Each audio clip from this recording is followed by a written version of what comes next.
Hello everyone, I am Richa Shukla. Today I will discuss about developmental biology. आज हम बात करेंगे CSIR life science से related जो उसमें 13 यूनिट होते हैं, जिसमें मैंने जो पहले के 2 लेक्चर अपलोड किए थे वो एवोल्यूशन से थे, जो कि यूनिट नंबर 11 था। आज हम बात करेंगे यूनिट नंबर 5 के बारे में, जो कि डेवलपमेंटल बायोलॉजी है। आज हम इसके बारे में डिस्कस करेंगे। अगर बात करें क्वेश्चन की कि क्वेश्चन कैसे आते हैं, तो जो लाइफ साइंस का जो पैटर्न होता है डेवलपमेंटल बायोलॉजी का, उसमें डायरेक्ट क्वेश्चन आते हैं, इंफॉर्मेशन बेस्ड भी क्वेश्चन आते हैं, कुछ मेमोरी बेस्ड क्वेश्चन आते हैं 2 नंबर में। और इसमें जितना भी सिलेबस है, इसमें इतने जीन से इन्वॉल्व होते हैं। आगे एक जब लेक्चर अपलोड करेंगे तो उन जीन के बारे में डिस्कस करेंगे। बहुत सारे ऐसी चीज़ें होती हैं जिसमें हमको रिविज़न और रिकॉलिंग करना मस्ट होता है, तो इसमें रिविज़न और रिकॉलिंग करना बहुत ही ज़रूरी होता है डेव बायो में। बात करें रेफरेंस कहाँ है, कहाँ से हम कंटेंट लेते हैं, तो रेफरेंस है गिलबर्ट, जो कि 12th एडिशन है, टेलीग्राम पे मिल जाएगा। और डेफिनेशन की बात करें कि क्या होता है डेवलपमेंट, तो development is the process in which a single cell gives rise to multicellular organism. Development एक ऐसा प्रोसेस होता है जिसमें एक single cell multicellular organism का रूप ले लेता है। मतलब एक सिंगल सेल होता है और वो क्लीवेज प्रोसेस के थ्रू एक मल्टी सेलुलर, मतलब जिसमें बहुत सारे सेल होते हैं, एक ऑर्गेनिज्म का रूप ले लेता है। जैसे हम लोगों का क्या, हम लोग मल्टी सेलुलर ऑर्गेनिज्म है, मतलब हमारे शरीर पता नहीं कितने बिलियन सेल से मिलकर बना है, तो हम लोग क्या है, मल्टी सेलुलर ऑर्गेनिज्म है। तो डेवलपमेंट एक ऐसा प्रोसेस होता है जिसमें सिंगल सेल कन्वर्ट हो जाता है किसमें, मल्टी सेलुलर ऑर्गेनिज्म में, और उसके अंतर्गत जो प्रोसेस होता है वो क्लीवेज प्रोसेस होता है। तो लाइफ की शुरुआत एक सिंगल सेल से हुई है। डेवलपमेंट क्या होता है, प्रोग्रेसिव प्रोसेस होता है। प्रोग्रेसिव मतलब एक सिंपल एम्ब्रियो, ये मैंने एम्ब्रियो का डायग्राम ड्रा किया है। प्रोग्रेसिव मतलब एक जो सिंगल एम्ब्रियो है, ये क्या धीरे धीरे कॉम्प्लेक्स ऑर्गेनिज्म का रूप ले लेगा। तो ये क्या है, प्रोग्रेसिव प्रोसेस है डेवलपमेंट। अब बात करें कि पहले तो ये डेव बायो क्या, एक जैसे बायोलॉजी होता है, बायोलॉजी मतलब जीव विज्ञान। बायोलॉजी के अंतर्गत 2 पार्ट होते हैं, बॉटनी जिसको हम वनस्पति विज्ञान कहते हैं, और एक होता है जूलॉजी जिसको हम जंतु विज्ञान कहते हैं। जो डेव बायो होता है ये जूलॉजी का ही एक पार्ट होता है।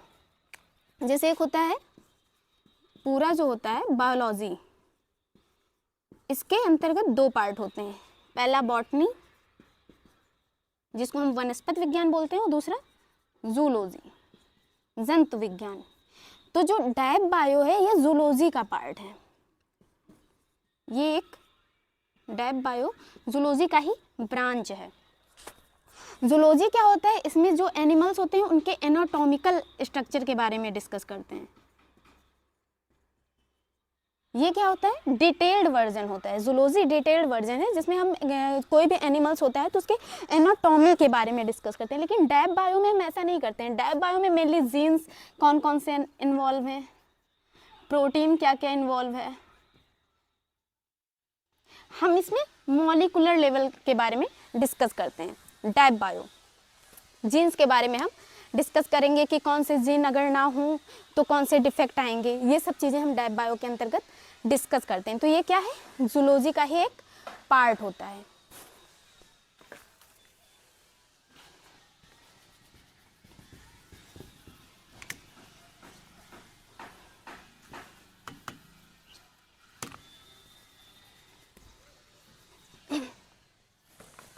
अब बात करें जो डेवलपमेंट प्रोसेस होता है, इसमें 5 प्रोसेस मेनली इन्वॉल्व होते हैं।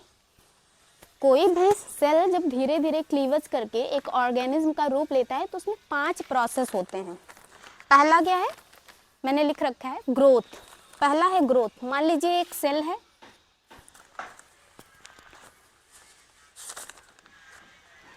ये एक सेल है, तो ग्रोथ अगर होगा तो ये सेल क्या, साइज में इंक्रीज होगा। ग्रोथ मतलब साइज में इंक्रीज। ये इतना बड़ा है तो क्या, ये इतना बड़ा हो गया, तो मतलब ग्रोथ में वृद्धि हुई, मतलब ग्रोथ हुआ। दूसरा डिवीजन। डिवीजन क्या, नंबर में जब इंक्रीज हो जाए, बहुत सारे पार्ट में डिवाइड हो जाए। जैसे ये एक सेल है तो ये क्या, कई सारे सेल में डिवाइड हो जाए, तो ये क्या है, इसको डिवीजन बोलेंगे। मतलब नंबर इंक्रीज हो रहा है, ग्रोथ मतलब साइज इंक्रीज हो रही है, साइज। डिवीजन मतलब नंबर। तीसरा क्या है, डिफरेंशिएशन। डिफरेंशिएशन मतलब होता है diversification of cell type. Diversification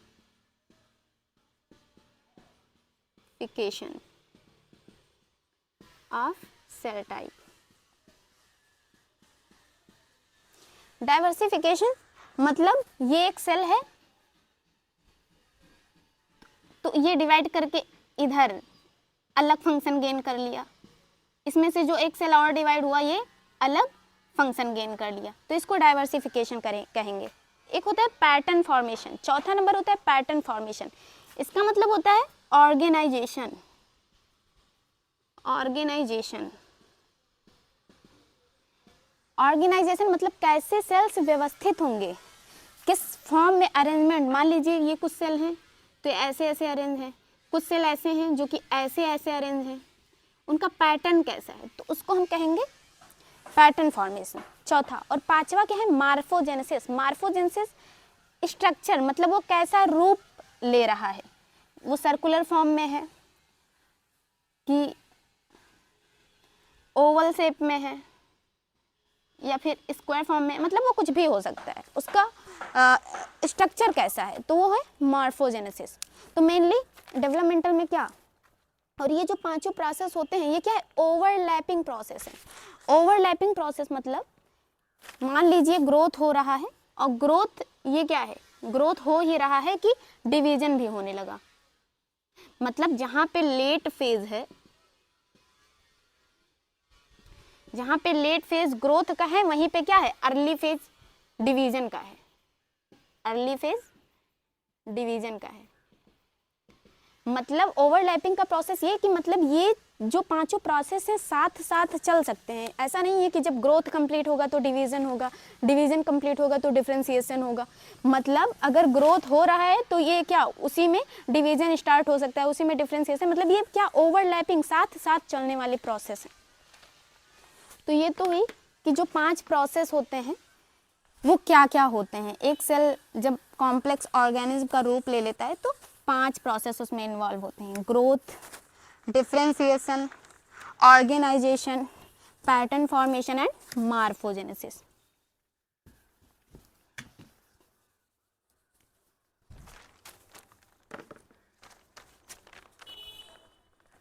अब बात करेंगे, ये तो बेसिक्स हुआ कि डेवलपमेंटल बायोलॉजी पढ़ रहे हैं तो हमें बेसिक चीज़ें आनी चाहिए कि क्यों पढ़ रहे हैं, क्या होता है डेफिनेशन, ये सारी चीज़ें। अब हम बात करेंगे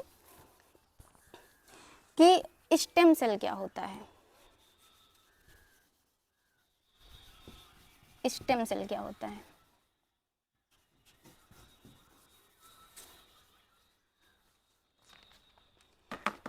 बात करें कि स्टेम सेल क्या होता है, तो स्टेम सेल, इसके बारे में हम बात करते हैं। ये क्या होता है, अनडिफरेंशिएटेड होता है। अनडिफरेंशिएटेड, इसकी प्रॉपर्टीज क्या होती है, पहला अनडिफरेंशिएटेड होता है, दूसरा सेल्फ रिन्यूअल कैपेसिटी होती है, सेल्फ रिन्यूअल कैपेसिटी होती है,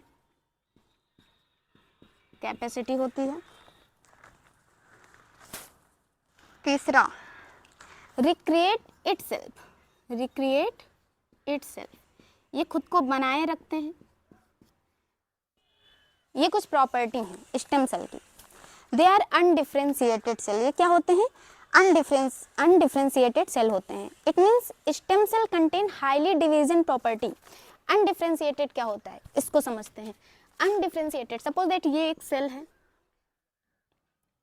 मान लीजिए ये एक सेल है और ये इसका डिवीजन हो रहा है, तो ये एक ऐसा सेल बनाएगा, 2 सेल बनाया, एक ये सेल बना लिया और दूसरा ये सेल बनाया, तो ये क्या हो जाएगा, ये तो जाएगा फंक्शन जो अपना काम करना होगा। मान लीजिए ये लीवर का सेल बन रहा है तो ये अपना जाएगा लीवर का फॉर्मेशन करेगा। लेकिन जो एक सेल, स्टेम सेल हमेशा 2 सेल बनाता है। जैसे बॉडी में किसी भी सेल, मान लीजिए बॉडी में कहीं भी आपका रप्चर हो जाता है तो हील कैसे होता है, सेल्स ग्रोथ हो जाते हैं, तो ये स्टेम सेल क्या होता है, बहुत सारे सेल का संग्रह करता है, मतलब ये पूरे बॉडी में भेजता है, जहाँ जहाँ सेल्स की ज़रूरत होती है वो स्टेम सेल के थ्रू ही जाती हैं। तो स्टेम सेल क्या 2 सेल बनाएगा हमेशा, एक क्या करेगा अपने आप को मेंटेन करने के लिए, एक से खुद को मेंटेन करेगा अपना पूल, और सेकंड क्या फंक्शन करवाएगा।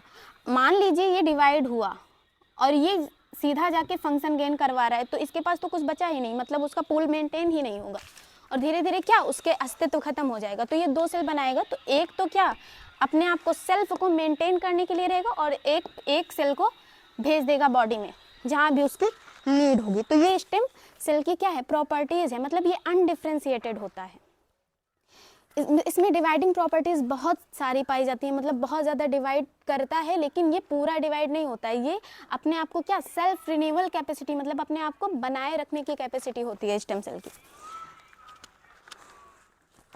हाईली डिवीजन प्रॉपर्टी होती है, fourth highly division property, highly division property.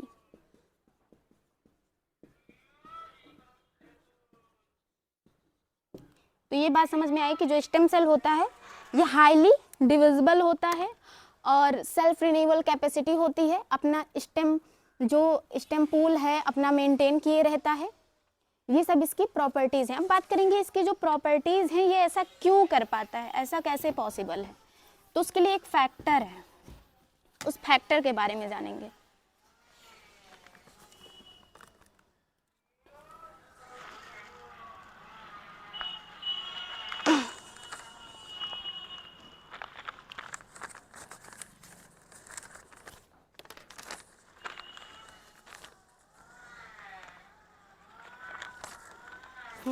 एक होता है स्टेम सेल, जैसे बात किया था अभी कि ये स्टेम सेल है, तो ये अगर डिवाइड हुआ एक सेल क्या गया, एक सेल बनाया सेल्फ रिन्यूअल के लिए, अपने आप को मेंटेन करने के लिए, और एक भेज दिया बॉडी में।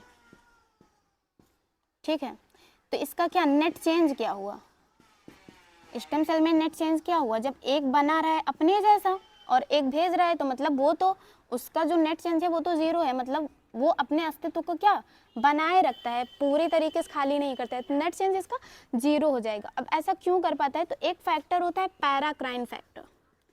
पैराक्राइन फैक्टर ये फैक्टर क्या होता है, स्टेम सेल को ऐसा जो अनडिफ्रेंशिएटेड फॉर्म में बनाए रखने की कैपेसिटी प्रदान करता है। कौन, पैराक्राइन फैक्टर। स्टेम सेल का एक नीच होता है, स्टेम सेल नीच। नीच जैसा कि मैंने बताया कि एक नीच मतलब इसका एक हाउस समझ लीजिए, रहने का स्थान। तो ये जो पैराक्राइन फैक्टर होता है ये बोलता है कि तुम अपनी नीच में हमेशा बने रहो। तो ये पैराक्राइन फैक्टर क्या करता है, इसकी हेल्प करता है अनडिफ्रेंशिएटेड फॉर्म में रहने की। तो ये रही स्टेम सेल की बात। अगर हम इसके टाइप्स की बात करें कि स्टेम सेल कितने प्रकार के होते हैं,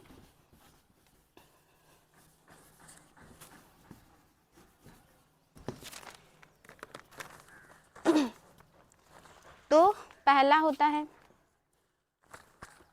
अगर इसके पोटेंसी की बात करें कि जो इसका पोटेंशियल होता है कितने टाइप्स का होता है, एक होता है यूनी पोटेंसी।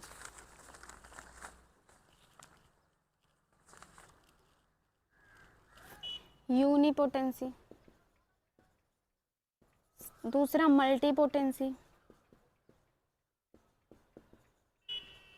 तीसरा टोटीपोटेंसी, और फोर्थ इज प्लूरीपोटेंसी। प्लूरीपोटेंसी जो कि आगे लेक्चर में हम डिस्कस करेंगे क्योंकि ये काफ़ी डिटेल में है। ये 4 टाइप होते हैं जिससे एक स्टेम सेल पूरे बॉडी में सेल्स को सेंड करता है, भेजता है। तो ये क्या एक एक्सपोर्ट करने का काम करता है, सेल को एक्सपोर्ट करने का काम करता है पूरे बॉडी में। यूनिपोटेंसी जिसमें स्पर्म और ओवम आएंगे, जिसमें सिंगल सेल होते हैं, यूनि मतलब एक, मल्टी मतलब बहुत सारे, स्मॉल सबसेट आगे डिस्कस करेंगे डिटेल में। स्मॉल सबसेट जो कि ब्लड वगैरह के सेल्स होते हैं उनको उनका ये मल्टीपोटेंसी का काम होता है। जो ब्लड के सेल्स होते हैं, मेनली बोन के सेल्स होते हैं, तो ये मल्टीपोटेंसी का काम होता है। टोटीपोटेंसी ऐसा सेल जिससे, टोटी मतलब जिससे एक ही सेल से पूरी बॉडी का निर्माण हो जाए, मतलब ये पूरा बना ले एक ही सिंगल सेल से। जैसे जाइगोट से ये तो पूरी बॉडी बन जाती है। हाइड्रा भी होता है, हाइड्रा को आप चाहे जितने पार्ट में डिवाइड कर देंगे वो क्या पूरी बॉडी अपनी मेंटेन कर सकता है। तो जाइगोट क्या होता है, टोटीपोटेंसी में आता है, मतलब एक जाइगोट से पूरी बॉडी का फॉर्मेशन हो सकता है। आगे डिस्कस करेंगे प्लूरीपोटेंसी। ये बहुत कुछ बनाता है लेकिन सब कुछ नहीं, मतलब ये टोटीपोटेंसी नहीं होता लेकिन ये मेनली बहुत कुछ बनाता है। प्लूरीपोटेंसी में ईसीएम आएंगे, ईसीएम जो कि आगे हम डिस्कस करेंगे। एक से प्लेसेंटा भी आ जाएगा, ये हम आगे डिस्कस करेंगे चारों इसके पार्ट। तो आज हमने बात किया कि बेसिक्स क्या होता है, डेवलपमेंटल बायोलॉजी क्यों पढ़ते हैं, ये कौन सी यूनिट होती है, और थोड़ा बहुत स्टेम सेल के बारे में बात किया। अब इसके टाइप्स के बारे में हम अगले लेक्चर में डिस्कस करेंगे। Thank you for watching my videos.